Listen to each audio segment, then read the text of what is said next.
right?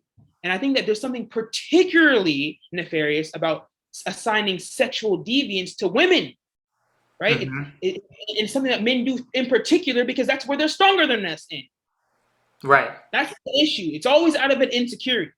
That's honestly what it actually is. That's just call a spade a spade. And whenever we're getting ready to talk about women and whether or not they're good women or bad women, we're always going to talk about their sexual prowess.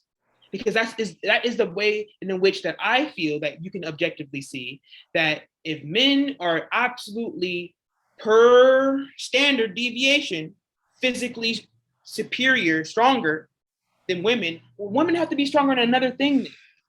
Right. Hello, and welcome to episode 2 of the Expression of Love podcast. I am your host, Soul Xprsn. And in today's episode, I had the pleasure of speaking with Malik Brown. Now, I've personally known Malik for 10 plus years now. He's a good friend of mine. We met at Morehouse, where I went to college. And Malik is a simple guy. He's the oldest of 9 siblings and the uncle of 2, soon to be 3. He's a former educator, and you'll hear about that journey a little bit during this podcast. And he's currently working for a Black men's health organization as the community manager. And I really, really loved the conversation that I got to have with my brother. We don't talk often, but when we do, come back into contact, it's always right on time. I believe he said something like that during the interview. So I hope you guys enjoy. One quick note is that he calls me by the name that he knows me as, which is Mingo. So there's no like other person. When he's talking about Mingo, he is talking about Soul Xprsn. You guys have to call me Soul Xprsn. Enjoy. Peace and love, everybody out there in the world. Welcome to the Expression of Love podcast. I am here with an esteemed guest, one of my good friends for, over 10, maybe coming up on or over 10 years now. I don't want to do quick math in my head, but Malik Brown, what's happening, my brother? How you doing today? I'm doing great. Appreciate being here. It's always a pleasure to be talking to you. And like I said, nothing but gratitude to you, brother. I appreciate when I'm running into individuals who, because they're going on their own life journey, part of their life journey is inspiring and helping out other people around them. And I think that that's something that 100% you've been in my life for. Like I said, we've been friends for quite some time, and we've gone years without speaking. But at the same time, whenever we start speaking, it's always right on time. And I feel like that's because we're on journeys at the same time, and like it's one of those things where as you continue to grow and you're doing your podcast, you inspire me to want to continue to grow, and I can see a different point of view. And just being able to see the Mingo that I knew at Morehouse, and then the Mingo that's the Mingo that's like you are now, man. It's like such of the same thing, but so refined and so much more joy and grace, man. And I'm proud of you. Oh man, well let me soak that in a little bit. Definitely reciprocated, mutual. Yeah, right back at you, 100%. I've seen, and I said this, earlier off air. I've seen you go through so many changes that did not impact the core of you as well. That did not change your essence in any way, shape, or form. All of these different changes, all of these different ways of even viewing the world. You have matured in so many ways and changed but without tainting and staining your essence. That is really, really impressive and really great to be a part of your life, my brother. So I appreciate what you said about me. Definitely will try to honor that and stay true to myself, Yeah, man. But yeah, here we are on the Expression of Love podcast. Something I didn't get to ask you off air is when you first read the name Expression of Love podcast, what were some things that you thought like, okay, what's this gonna be about? Like what did you think this would be about? I think when I think about anything that you send me, your reputation truly precedes you. So I knew that this was going to be able to be a space in which I could just be as real as I wanted to be. I think that you do a great job of creating an authentic space. So I knew that I would be able to say and process and verbally process whatever I wanted to be able to process, and I knew that I would be able to have a good soundboard that would validate and at the same time be able to add to whatever I'm trying to express and validate. And so I think when I think about your podcast, I think that it's a healing space for the people involved and the people listening. Word. That's really cool, and that is exactly the last thing that you said. That is exactly what the vision is. That this is going to be a space created with me and all of my guests that that can be used and utilized for both healing and growing. Because sometimes in growing you get injured, so and you're not injuring yourself and healing at the same time. So healing and growth can happen here because we're going to take a look at love in a way that's probably not been exposed. One, because I'm a unique being, and also just because we're going to deep dive into things that a lot of people tap dance around, Okay. and it's just like that. And you, my brother, you're a very deep thinker, which is reflected in your speaking style, how you like to lay it all out and then try to tie it in a bow before you Mhm. finish your breath. You like how you speak is very reflective of how deep you think about things, and how you don't like to tiptoe around things, and you like to relate it to yourself. Even you don't just keep it on the outside, but all of that is reflected in the way you speak, and I really like that. I wanted to have that energy here on the show. So once Well, again, I I'm really here. appreciate you coming. Yeah, I'm here, and I'm here to express, and I definitely do appreciate the gratitude. I think that one thing that I wanted to bring up that we hadn't talked about off air was oh, sorry, Chicago being Chicago, so Yeah, sorry for that. Chicago. Shout out to Chi-Town. Literally right up the street from the fire department, so apologies. But is coming to, I think right now I've coming to grips with my priorities in life. And I had talked to you earlier about how like I'm starting to think about things from the point of view of like not like so death related in the sense of like if I was on my deathbed, but I keep thinking about like what are my values and what am I going to actually think is important when I die. And I think that one of those things is definitely my relationships. And so I think I've gotten to a point in my life now where outside of like, this is so, it's crazy because it excites me because it's very fresh on my head because it's funny because on the way back, it's so crazy. On the way back from Tanzania, I'm on the airplane, freaking 18-hour trip, and I see that movie Soul. Yeah. Um, yeah, and I remember hearing so many different criticisms of it and X, Y, and Z. And sometimes you can get too caught up in that little woke box. And I watched the movie, man, and I absolutely enjoyed it because I felt like there was a central message that I felt was very important to me.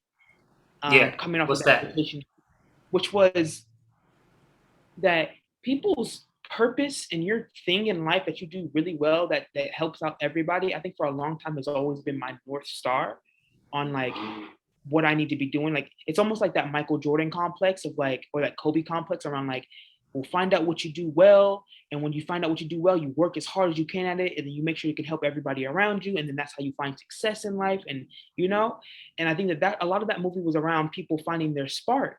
But then I love the character in which it was like, well, I don't have no spark. And like, I don't even want to go and live. And then the whole point being that just sitting back and being present and appreciating what you have right now is enough. You know what I mean? Like this whole I feel like there's this anxiety sometimes that was behind a lot of my need to find a purpose and find something I'm really good at so I can give it to society. And I feel like there's nothing wrong with that. But if it's pushed by a certain anxiety, then I feel like it's not really where it's at. You know what I mean? I feel like it's not really where it's not gonna bring me the wholeness of just being able to be okay with who I am right now. and therefore being able to accept who I am right now, and therefore being able to accept everything around me and everybody around me for who they are and where they are. You know what I mean? You get caught up in that comparison thing. And I feel like I say that to say that I have gotten to a point in my life where I'm prioritizing my relationships over my purpose, which I'm going to open up for everybody to go ahead and critique that. But like, I think that's where I'm at in my life right now, man. Like, I've been in education for a long time. Social justice has always been something that's extremely important to me. And I'm at a point now where like mental health is something that's really important to me. So that's why I work for Create This Space, and I focus in on Black men's mental health and creating community. And I love that. And I want to be able to continue to do that. But it's also not all of my life. Yeah. You know what I mean? Like, what my life really is self-discovery. And where I actually find a lot of my self-discovery is in tandem with the relationships that are around me. That is what has been consistent in my life. That I've been brought with relationships that have tested me and that have put me in certain circumstances that at this point in my life, that I was telling you earlier, that I feel extremely blessed and so much grace, is that I'm alive long enough to be able to see a lot of these seasons the second time. Now that I can see these things the second time, I can truly, like, it's like just like a video game. I can go back and make a different decision. You know what I mean? Like, I don't have to make a decision to go this way, and which shows that my values are this particular thing, because those things are empty.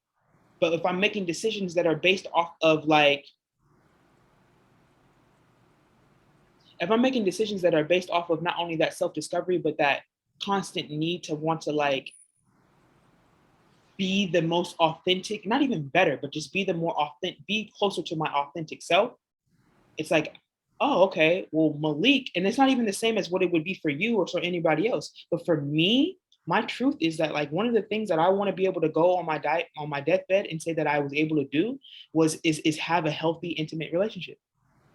You know what I mean? Like, and I feel like I grew up in a culture where it was like, what?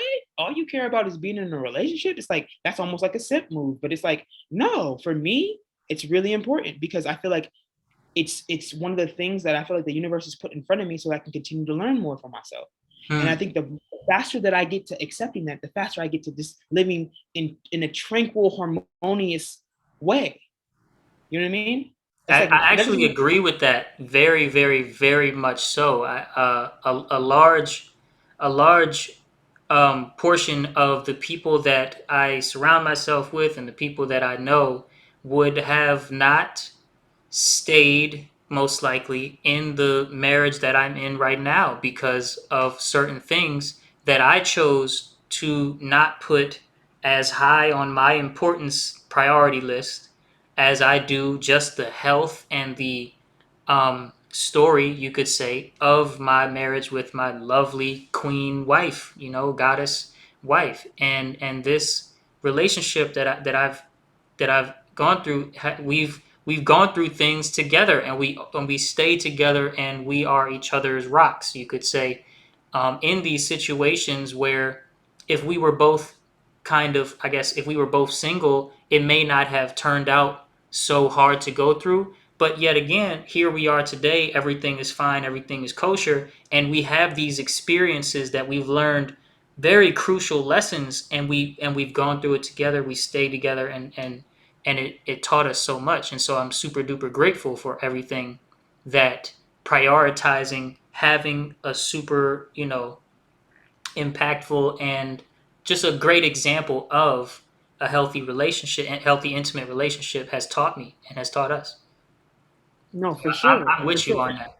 And I feel like it's not even all of it is not even super altruistic in the sense of like doing it for the sake of the other person. It's like, no, like I want to be able to, when I die, say that I know who I am. And you only know who you are, right, when you're put in certain circumstances. And what I've found in my life is that there are certain circumstances that, I think you were just foreshadowing, which is there are certain circumstances that I would have never been in if I was single. There's certain insecurities that I have that will never get wrestled upon unless I'm in a long-term relationship. And I feel like that's what makes marriage sacred. Is because it's going to put a mirror in front of you that you wouldn't be able to otherwise see by yourself. And I know that, again, some people might say, well, no, you should be able to find yourself to yourself. And I'm a strong proponent in believing, and I'm sorry for saying these things twice, but that was off air. But I'm a strong proponent in believing that you only know yourself through relation to the things around you. Right. The thing, the people, the circumstances around you. That's the only way that you truly know who you are. And so for me, and again, some people, it will be grinding and becoming the CEO of the major Fortune 400 company, like 500 company, will be how they got to know themselves more, because that was their particular life journey. Because not everybody's life has to do with Disney Channel, it has to do with relationships in the intimate sense. Some people have different avenues to the top of the mountain, and I'm all for that.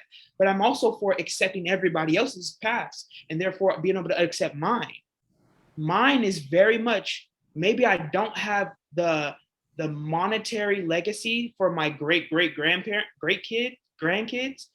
but I do know that when faced with an insecurity around sexuality, how I would react to that. I will die knowing how I react to that.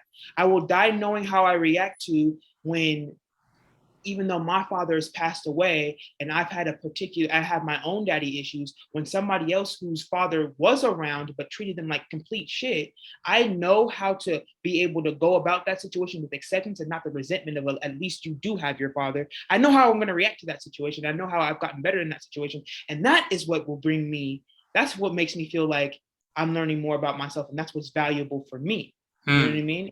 And I don't place that above or underneath anybody else's truths. Right. No judgment elsewhere, but this is me. No judgment elsewhere, because everybody will see a mirror in different things, and mine happens to be in relationships. Yeah. That's where my mirror is most clear. Now, and that's not to make it seem like it's the only thing. It's not like I'm not pursuing my purpose at all, but I think there's something about when you have your priority, and it's that king energy. That when you're the king, when you're the captain of your ship, or you're the king of your kingdom, it's not that you're the most powerful piece, it's that you're the most important piece. And there's a difference between those two different things. And what makes you important is because you know your place. And because you know your place, you know everybody else's place. And it's about knowing where to put everybody. You already know me, Mingo, we play chess. You know what I mean? And so it's not about the king, it's not about you being able to utilize the quote unquote shortest pieces. It's just knowing how to utilize everybody for what they're worth, and certain things got to sacrifice and certain things got to sacrifice. So I say that to say that is what puts me in my king energy, is that understanding myself through relationships first, which then puts me in a lifestyle position to pursue my purpose. Because if I don't, because you could put the cart before the horse. When I was going in work in teaching in my community, right? I literally went and put 3 years in teaching in the community I grew up in. Then I went and became assistant principal in the community that my mother grew up in the last Black neighborhood in San Francisco. Shout out to Bayview Hunters Point, right? And I did that work, right? And that sounds like, oh my God, you're doing your thing. But at the same time, the things that I actually found to be important in my life, like my health, my family, and all those different things, my marriage were in complete shatters. Disarray, yeah. Right? And it's like, which one's more important to me on my deathbed? The fact that on Facebook and on social media, everybody knew that I was doing the right thing, or knowing inside that I didn't spend those 5 years I just told you about, I didn't even see my niece grow up. Right. Even though I had more money to be able to actually help her out. Or coming to realize that when me and my first wife were broke, we were way more happy. When we were able to save up, when we were on EBT taking the bus to Walmart and having to get our groceries and get back on the bus, but then being able to have an extra $12.50 so we can afford 3 slices at Fellini's, and how wonderful and magical that was, opposed to making $160,000 household income and having all the things to be able to eat out every day, and then ending up overweight and depressed. You know what I mean? It's like and again, that's not everybody's truth. Right. But it's mine. right? My truth is that I need to prioritize relationships so that I have the right perspective and the right mindset and I know who I really am, so that when I go into these spaces with these students, because that's one of the things I noticed. I was telling the students to go ahead and pursue their goals and to make sure that despite what society is telling them, to not let society dictate and put them in a box so they can go ahead and create their own and do their own thing. And I was there in supporting them, but guess what I wasn't doing? I wasn't modeling that. Right. I can't. If you're a servant for a servant's sake, then you might as well be a slave. Mm-hmm. You can't. You know what I mean? Like, you Mm-hmm. can be a servant. You can be a servant, but you ain't got to be a slave. You know what I Right. mean? Like, I can give you a service, right? I could be a service provider, but if I'm doing it for just the providing sake, then now I'm a slave. And I had to get up out of that situation, man. And like I said, at the end of the day, it's all about the grace. I think that when we talk about love, you have to talk about grace. And I think that that's one thing that I've learned in this relationship is that I've been pitted with a person that has the capacity and has shown me more grace than I've ever seen in my life. But at the same time, to no end gets on my nerves the very most. So it's like it's twofold, right? It's modeling and it's giving me a person that shows me what grace looks like because it's given to me, but it's also giving me a person to practice that grace with. let's put these let's put the money where your mouth is, you know? And Yeah. that's my Michael Jordan thing. That's the thing that I'm like, and then it's not even I don't even want to say Michael Jordan thing or that hustler's mentality that we have nowadays and within the community. Because all of even with that, guess even with that, I'm gentle with myself. I'm a soft place to land for myself, so I could be a soft place to land for other people. Because Yeah. it's not about me. It's not about me getting up and saying, "All right, cool." So now I'm reading this self-help book at 2 o'clock. I'm watching this video at 3 o'clock. I'm doing these different things. I'm boom, boom, boom, boom, boom, boom. It's like, man, I'm sitting back. I'm accepting myself. I know who I am. I'm not letting society's hustle and bustle and being in this thing dictate where I'm moving. And then I'm letting things come to me. And as things show themselves, I'm trying to be as present as possible to be able to react the best way I can, and then be able to have time in a human experience to be able to reflect on those things. You Yeah. know, they don't need to only be. We need to do a better job at creating, like you're doing right now, creating space for people to be vulnerable, um, and normalize that, opposed to like waiting until you're at a critical mass or you're at a critical level where it's like that's the only thing you can do. Explosion. It just Mm-hmm. yeah, it just needs to be something that's normalized within your system, within your lifestyle period. And that's kind of where I was going with the whole thing, which is I need to be able to have a lifestyle that is conducive to what I find to be important in my life, because I can die tomorrow. And I know that that's through relationships. And then that will then trickle down into the purpose. And I will not let this idea of needing to be financially stable or be all the things that people have told me as a Black man and my masculinity and what that needs to be fuel um, my decision making. Right. You know what I Right. mean? I No, will not let those things. that's golden. I was gonna say that's golden. Because not only do we allow our internal insecurities to enslave us, but we also allow certain social narratives to do the same, like hustle culture, cancel culture. Um, um, if you're this identity, then you are in this box culture. All of those things can serve also as mental slave masters and dictate what we do from day to day, and really impact those things which are most important, which is creating great memories, creating great relationships, knowing who you are and how you can handle talking through hard situations with your brethren, with your sister, and with your kingdom, right, with your home, your family. And speaking of the family, it's such an intense moment in history right now, man. Like it's things just popping off. Excuse me. Things are popping off. Yeah, and I will say, what an amazing time to be alive. Absolutely. You know, I'm not cynical at all. I will say that. I will say that it's such an amazing time to be alive. Like I can understand why, like my spirit or my soul, when I was choosing, like, all right, when I'm gonna go ahead and hit Earth again, I was like, oh, I'm gonna go through it this time right here. Like this, right? I feel like in our lifetime, right? Like if you like as a person, we both study history.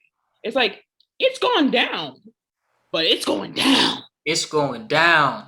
It's going down. Like it's going down. Not even on a like apocalyptic narrative, but just on some like, wow, man, we really are turning over into a century that's like really moving. You know what I mean? And I think that for better or worse, because good and bad are always, you know, that's just how things are. Things are going to ebb and flow. Yeah. I think that I really do appreciate and I thank God so much that I'm alive right now and that I have the space and opportunity to chop it up with my mans. You know what I mean? If I can expand, if I can create a metaphor a little bit, or maybe an analogy, it's almost like when you in your body are healing. And let me break down what I mean. If you could zoom in on any particular point in on the human body, even just on the surface of the skin, but more so I'm talking about internally, and you could zoom in, zoom in, zoom in, zoom in until you all you see is like little tiny, well, big now that you've zoomed in so much, critters that are always at war. And some of them are peacefully coexisting. Others are like your T cells are taking out enemies and taking out bacteria, flesh eating bacteria all the time. And what I mean by the metaphor is take an instance where you're completely healthy and it will all kind of seem fine and dandy and it's not really, nothing's really going on. But take a moment when you are healing from an illness and your body temperature is, and it's a fever going on, your body temperature is up and you're vomiting, or you're releasing the toxins out of your system. As a zoom back out to your human size, that you're getting better because these things are being released and things are being healed. But on the surface, when you zoom in and all you see is all of this chaos and it's so hot in this body right now and it's going down, as we just talked about, like how the political stuff is going on. It's going down right now Yeah. worldwide. And then you zoom out again to like the planet, and then you zoom out to the solar system, and then you zoom out to the galaxy. That's the major point. But you zoom and this is going down, right? It's chaos, just chaos. The real thing that's happening is a major healing of the total environment, of the not the collective, not each and every little cell that's doing the warring, but the totality, which is much different than the collective. I can I appreciate that metaphor, and I think that gives a lot of perspective. The idea of like, not that it's necessarily darkest before dawn, but the idea that like there's a lot of shit going down when you're on that healing process, Yeah. and on a micro level, it's like a whole bunch of shit going down, and then on the macro level, it's like no, but Healing is taking place. right, a healing is taking place. But shit, even when you're in that moment sometimes of like throwing up, you're like, fuck. You know what I mean? So it's like I get it. And I feel like, yeah, man, like I think right now I'm just your regular smegular white blood cell or red blood cell, and I'm chilling, man. And I see what's going on. I've been so unplugged a little bit more with a lot of that, with a lot of the political stuff, or a lot of the things that's going on, and a lot of things that I thought were going on, and I'm just learning more and more, and I'm seeing how everybody's plugged in. And like I said, I think it's just a beautiful time to be alive. And so I'm down to talk about whatever, but I'm also like down to just gratitude. You know what I mean? Like I appreciate that we have this space, like because this space that we have right now is unparalleled and like this has never been the case. Like even when me and you were 9 years old, we would have never been able to create this space. Right? There's no way that you could be over in Texas and I could be over in Chicago and we could be chopping it up like this. There's no way that we would have even been able to stay in contact the same way. Right? And so it's like, I love that. Like, there's just so many, I just at a place where I think because I need to continue to accept myself that I continue to see what I appreciate and accept and have grace and have gratitude. Like the Islanders say, gratitude is a must. Yeah. Gratitude is a must. But did you want to talk about some political stuff? Because what's up? No, I mean we definitely will touch on it. Because I brought it up to you on purpose. Again, I like the way that you think, and I like to hear your opinions on things. If we talk about the Roe versus Wade, yeah, go ahead. If we talk about the Roe versus Wade, I want to first start off by saying that just doing a quick, here we go, two guys talking about what's happening. Here we go. Two dudes. Right. Here we go. But nonetheless, it's a podcast. People click on podcasts to hear opinions. I have an opinion about things, but like I will say that that does deserve a little bit because I would feel some type of way if we had two white guys talking about what's going on with black men at this time period. You know what I mean? It's like, bro, like chill out. Yeah, you know what I mean? So it's a fair criticism, but nevertheless, we have this space, and right now this is an intimate space for black men, and we need to be able to talk about these things so that we can show up. I want to acknowledge the precarious situation it is first, but then I want to justify. I don't want to center us. That's the whole point, right? Is that we don't want to center ourselves. I don't want to center myself right now. Right. I'm just trying to get the understanding that even within black male space, it's important for us to understand our role in relation to black women and other women in general. And so these things need to be talked about amongst ourselves, but also I want to encourage men in general to continue to have these conversations in collaboration with women. So I just want to start off the conversation like that. Yes. But anyways, I still have thoughts. And I will definitely be bringing this up with my female guests. You know what I'm saying? Yeah, for sure. So, yeah, for sure. And so, my thing is, I mean, at the end of the day, I feel like abortions are one of those things where I have to concede to what it is that a woman would want. Your best case scenario and your worst case scenario, woman would necessarily want. And so whether or not you agree or disagree with whether or not somebody should have an abortion, I think that as the state, right, and you say the status quo, you have to think about everybody involved. So if we can think of circumstances in which abortion is necessary, even if it's just because a woman wants an abortion because she just doesn't want to have the child for whatever reason she chooses, it should be an option. So that's just kind of where I'm at with it. Like, we can have debates all day. It's okay to have an actual debate at a college and start different groups in which, your religious groups or whatever groups in which you are saying you're pro-life and you're not for abortion, that's fine. But if we're talking about the state, right? If we're just talking about the state, then it seems that there's enough argument that it should be mandated as an option. All women should be able to have an abortion if they want an abortion. Whether or not you agree with it can be your opinion forever. You know what I mean? Like, and that's perfectly. And I feel like there are valid reasons on why, if people feel like they want to be pro-life and they don't want abortions, X, Y, and Z. But I don't think it's something that the state should be able to take away from women in the same way that we shouldn't be able to take away any liberty from any citizen, period. And I don't even say that to be on some like woke shit. I just really though, I just don't think that the state should be able to tell a person what they can do with their body like that. Not like that. You know what I mean? Not like that. You know what I mean? Like, the state should be able to tell people, wear a seatbelt or someone fine you $50. You know what I mean? I get that. Right. But if my life is on the line potentially from having this child, or whatever, really, honestly, it's like that's a very intimate thing, to have to do. You know what I mean? Like, that shit's kind of, you know what I mean? Like, I wouldn't want the state to be able to tell me that for any circumstance I would have to get a vasectomy, right? Or I would have to do anything with my reproductive organs, right? So why would I? Like, it's kind of weird too. Like, where is this coming from? Like, this, why would we have this type of very specific thing towards abortion? I feel like the only way that we can justify that is through the religious point. We know that there needs to be a separation of church and state. And it seems like there's only a separation of church and state when it's advantageous for certain people. And so I will say that I acknowledge Planned Parenthood's nefarious ness around Black communities specifically.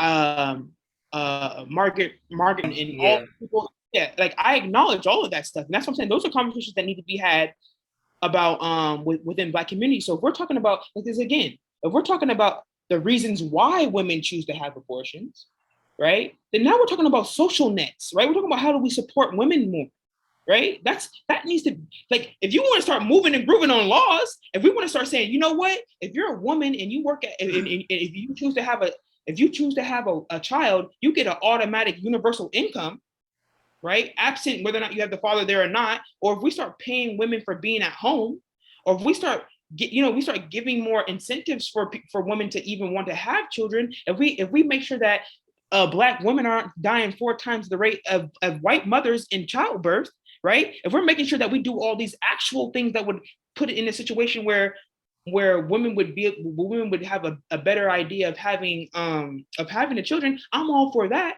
But I think ultimately, I think that now I go back to my belief system.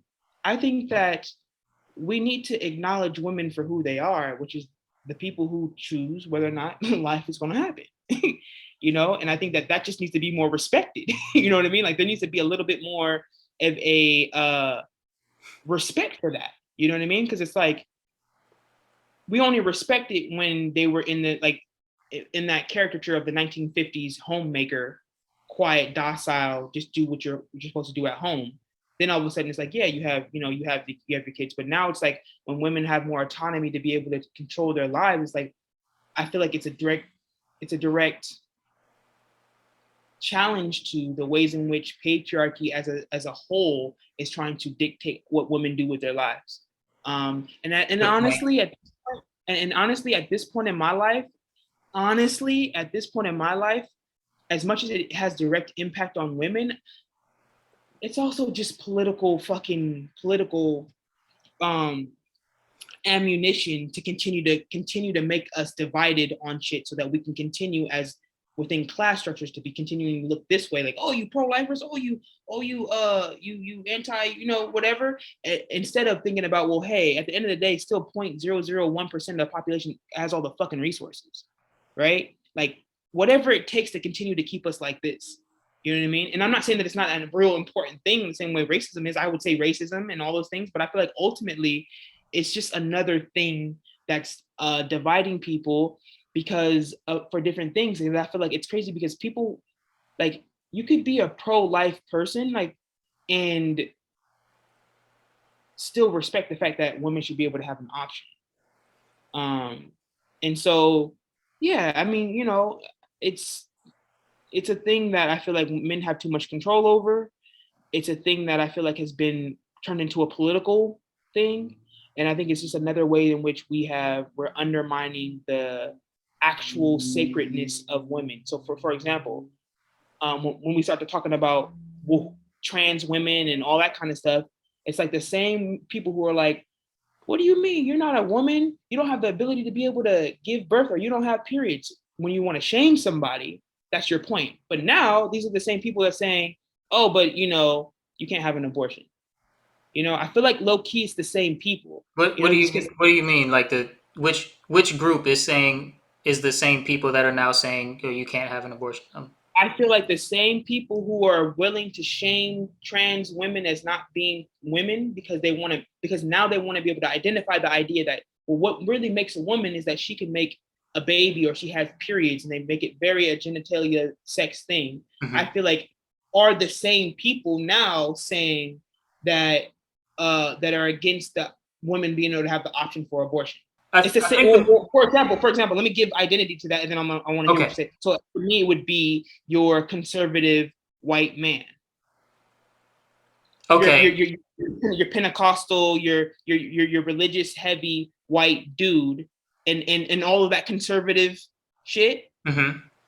From all the way to the people who are shooting up the fucking grocery stores, mm-hmm. all the way to your freaking the people who go to the colleges and start talking shit mm-hmm. about social welfare. That group of the ultra right is saying both a woman is a woman because of her ability to reproduce, and saying I need control over her ability to reproduce. Okay. Yes. Okay. Yes. Now I understand Because which they what you mean. actually don't, because they both don't, because they actually don't actually care about real autonomy and what Right, a and it woman. shows their true color. Yeah, yeah, yeah. I'm totally caught up now. Totally caught up on that. No. I think But what that do you think? What do yeah, you think? I think that it's very dangerous to dehumanize women by saying, you know, the only people that support abortion are a bunch of teenagers who just want to be hoes. That's very Mm-hmm. dehumanizing to um like first of all, the statistics don't support that. But let's say that was true, that it was just a bunch of women that want to be hoes, and that's the only reason why they support abortion. Even though, again, the statistics do not support that claim. But let's say that they did.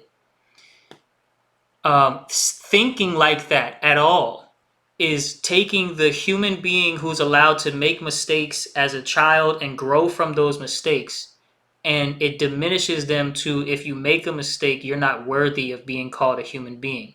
You don't have the capability to rise above sexual deviance and sexual misconduct and learn from that. But a lot of these men who are making this claim that it's just a bunch of women who want to be hoes have horrendous sexual misconduct in their past that they learned from, that they Yes. grew out of, and they're creating a huge dangerous double standard of like, you know, oh, look at what they want to do, they're so unholy, they're so Yeah, there's, you know. I think also, not necessarily that. I think what also deserves a little bit of unpacking is the idea of and I think that you've done one layer of that unpacking, which is if younger women who want to be hoes. First of all, I'm wondering to myself, what's wrong with that? Mm-hmm. Mm-hmm. You know what I mean? Ultimately, the argument, and it's partially valid. The argument is it's not good for children because such and such and so and so. You know, for both men and women to just be out here, just out here. It's not necessarily good for children. Is the argument, and there's some validity behind that. No, I hear no. I mean, sure, but what I'm saying is that I'm not here to necessarily say whether or not it's right or wrong, but I think the idea of being a hoe versus, so being a hoe, right, or being promiscuous is like, oh, you might be struggling with your sense of self-worth, right? Or your sense of identity or X, Y, and Z at this age. So therefore it's showing up through your sexual promiscuity, Mm-hmm. right? But that's no different than like if somebody who is stealing a lot, right? Like it's Right. like, oh, you're Or stealing violent. because you're Right. or violent or has anything, not any other as if that's a mental health issue, but like, or has a mental health issue, or anything that you go through in adolescence that you're learning through, right? And I think that there's something particularly nefarious about assigning sexual deviance to women, right? Mm-hmm. It's something that men do in particular because that's where they're stronger than us in. Right. That's the issue. It's always out of an insecurity. That's honestly what it actually is. That's just call a spade a spade. And whenever we're getting ready to talk about women and whether or not they're good women or bad women, we're always going to talk about their sexual prowess. Because that is the way in which that I feel that you can objectively see that if men are absolutely, per standard deviation, physically superior, stronger than women, well, women have to be stronger in another thing then. Right. And I would say it's in spirituality, but I think it definitely shows up also in sexuality. A woman can take 10 different guys. A guy can't take 10 different women. That's a fact. So it's one of those things where it's like, and it's funny because on Vice, right, a woman can satisfy 10 different men and bring them to their sexual peak and bring them out of the situation where it's like, all right, now I need a break. A woman can do that. A man cannot do that for 10 different women. Right.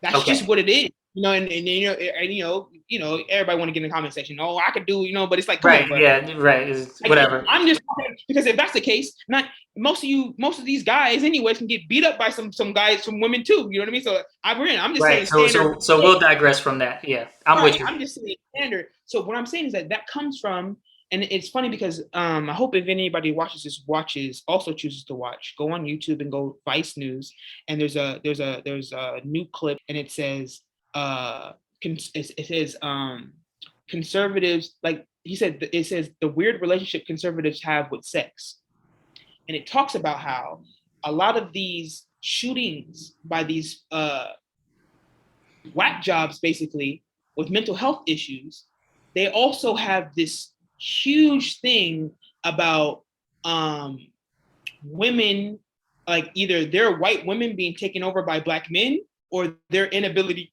to get a woman, so therefore they blame women and call them all whores, and there's this whole little dialogue that they're having with it. And I feel like all of this bigger abortion conversation is just a piece of that bigger insecurity around men and having to deal with not being dominant over women in a particular sphere of life, because we as men have created patriarchy, which therefore defines masculinity on its ability to conquer other things. And so this is how we deal with being insecure about things. We take the autonomy of women in the area in which they're already stronger than us in, and we undermine that shit. And therefore, to your point, dehumanize them. Right. You know what I mean? So that's kind of where I'm at with that. And honestly, I'm at a point where, like, I just want to, at this point, I'll just be the hammer. I don't need to be the actual carpenter on it. I'd love to see the ways in which women decide to figure out how to finesse and do this. I just want to be an ally for just having that option. And politically speaking, I'm at a point now where I'm just continuing to look at the man in the mirror and try to be the best person I can be, so I can show up for everybody and be empathetic towards the situation. You know what I mean?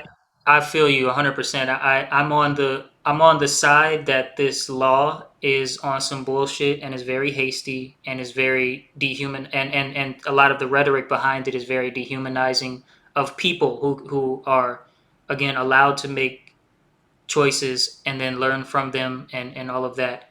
Also, in terms of the whole murder argument, which is, I think, the most disgusting way to put things that I've heard for like almost anything in my entire life. All you're doing is assigning a very harsh word to a very natural thing. It's not that. And I want to step in right here and just provide some further context to why I think it's disgusting to say that it's murder in the way that it's being done through the media. All killing is not murder. No matter what the emotional reaction happens to be in you as an individual, not all killing is murder. It's not murdering the leaves to trim your hedges. It's not murder when you are pulling the plug, right? Somebody in hospice, and you're pulling the plug because they're not going to make it, and if they do make it, it's not going to be worth it for them to live, even though we don't know the future just the same. Not all killing is murder, but this arbitrary throwing out of this word with the connotations that this word murder holds in the way that it's being done is misleading on purpose. And that is why it disgusts me. Back to regularly scheduled programming. And one of the men that I spoke with, who is he's not supporting that it's put into law, but he basically just has absolutely no problem with it, and he's vocal about his opinion on it. He said that, well, if they allow you to murder, then what's stopping the government from coming in and saying, well, then okay, as long as you're responsible, so from conception up until they're 18, then you can get an abortion. And I think that's just very disgusting. And so, if you don't mind, if we could pivot a Yeah. little bit, and since we're talking about something that is obviously can be potentially and has been potentially dehumanizing, I'd love to be able to pivot a little bit and talk about, if you don't mind me asking you a question, in your experience, because we're talking about love, and in your experience and experiencing love with your partner, who I know is a woman, what have you experience from her or experience from women that make you have a better understanding of what love really is? Well, I'll start with what my understanding of what love really is first, and then try to answer more fully. Okay. My understanding of what love really is the coming together of joy and understanding, which, when looked at on a surface level, don't seem related, but actually are very related when you take a deeper look, if I could say. So the coming together, what love really is, in my opinion, is the coming together of joy and understanding. Which, Mm-hmm. when I say joy, I don't just mean a arbitrary feeling. I mean like a decision, like how you can decide to be in a state of joy even if you don't feel happy, but you can meet your struggles with joy, you can meet your excited times with joy, you can meet your sadness with an understanding that will eventually, that via intuition, that will lead to joy. And things like working out, that shit hurts when you get past that 40th push-up, and you got to keep going. It hurts, it brings pain, but you can meet that with joy. So joy in that sense, where it's like it is a feeling, but it's also a decision. So coming together of joy and understanding is what love Can really you is. break down what you mean by understanding? Understanding it, I can, but it's a little hard to put into words because there's so much nuanced intuition about it, Okay, and maybe I so haven't read enough books to be able to find the right words. But in a nutshell, what understanding is to me, in this definition of what love really is the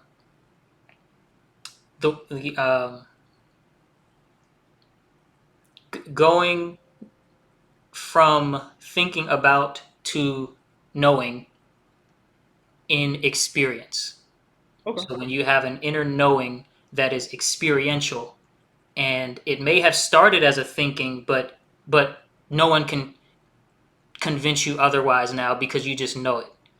Like you know that you exist, because you can't say that you don't exist. You would have to exist to say that you don't exist. So you just know it. Can't nobody convince you that you don't exist. Same way, when you have joy and understanding that come together, between either you and something that you see, like if you love Kendrick Lamar's new album, right? I do. The understanding of the hard work and the dedication and the story that came to him being able Best to album create yet. something like that. Oh my gosh, it was so beautiful. Mhm. And the joy that you again feel and decide, the coming together of that is what love is really all. What love really is to me. And take that for with a grain of salt, right? But your full question was, how did my story unfold in a way, especially with my wife, that that led me to know this. Um,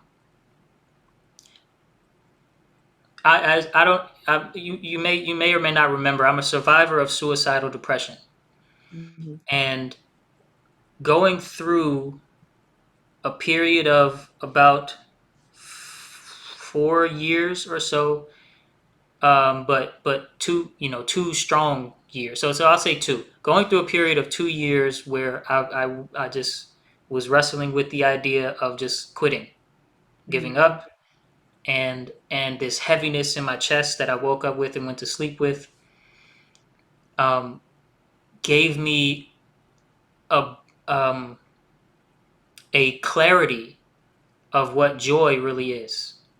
Once I came out, not in it, but once I came out of it, it gave me a very clear picture of that joy Mm-hmm.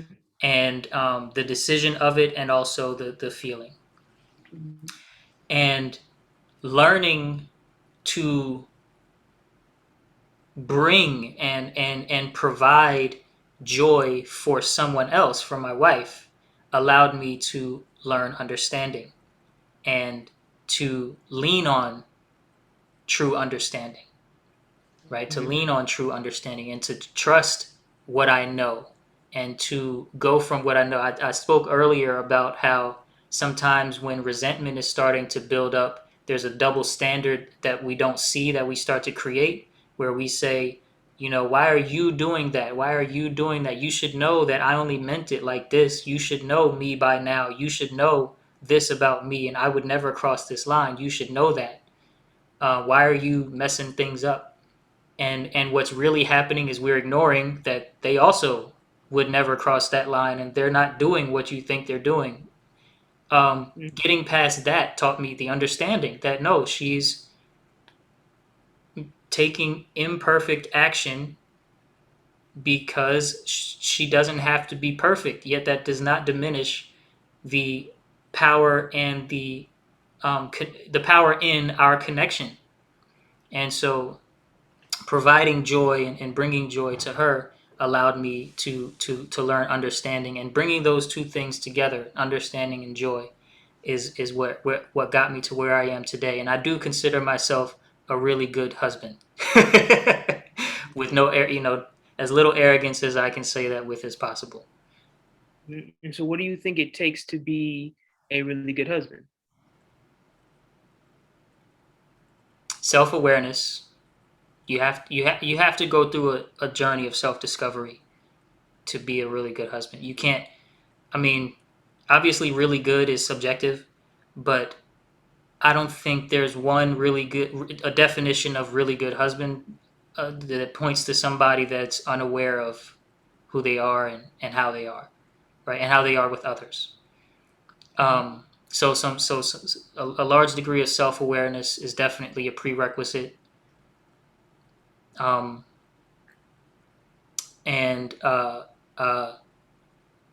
to you, like a worldview that includes relationships as a high priority. Relationship, not only meaning romance, but relationships, like relationship with people, relationships with with people in general, as a high priority, up there with purpose and worship and other high things that are usually high for human beings. Having relationships up there in importance, and a lot of self-awareness, I think, is what it takes, because you're not going to have the will to go through that self-discovery if you don't prioritize relationships very high. You know what I mean? Mm, Okay. Okay. Good questions. No, it's all good. I mean, because my follow up question is going to be like, so what does love have to do with it? But that's basically, you kind of came full circle on that, and I definitely appreciate that. I ain't got nothing else, man. Word. No, I appreciate that, and I definitely I appreciate this whole conversation, man. We had a chance to look at a whole lot of things, talk about you, talk about where you're at with a lot of things, talk about myself. This was a great way to come together. Yeah, man. Thank you for coming through the podcast, Mm-hmm. Mr. Malik. Yeah, for sure. Man. I'm looking to. I'm gonna need my second invite too, man, because you stole 30 minutes away from my time, man. I'm gonna need to be a guest on somebody else's. You feel me? To be able to throw my 2 cents in there. You feel me? Right. But I know I I'm do my. thinking too that as I do this first round of guests, that I'm going to start to see where I can bring 2 and 3 people on at a time, and, Yeah, I think and get a definitely. I nice think I circle would going. definitely. Yeah.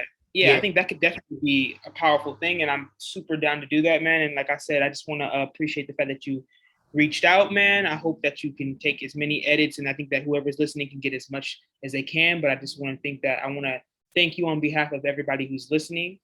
Thank you so much for creating this space. I think, like I said, I said it in the beginning, I'll say it again at the end, that you being on your journey and being on your square and continuing to self-discover for yourself is an inspiration for everybody that you come in contact with, because you kind of center people's narratives and make them start thinking whether or not they agree or disagree with you, but they just know that they need to be able to start having that conversation with themselves. So I appreciate your ability to be able to spark that in other people. And I appreciate you having me on, and nothing but love and gratitude and success to all the things that you pursue, brother. You deserve everything that's coming to you. Everything that you just said, right back at you. I loved having you on, and I will always keep you right here. Yeah, You know what I'm man. saying? And I pray that you get everything that you need from every endeavor and this relationship that you have with your girl now, and everything that's coming to you also allows you to grow into your full potential as well. Sir. So Yes, thank sir. you so much, man. Peace and love. All right, bro. I'm gonna holler at you.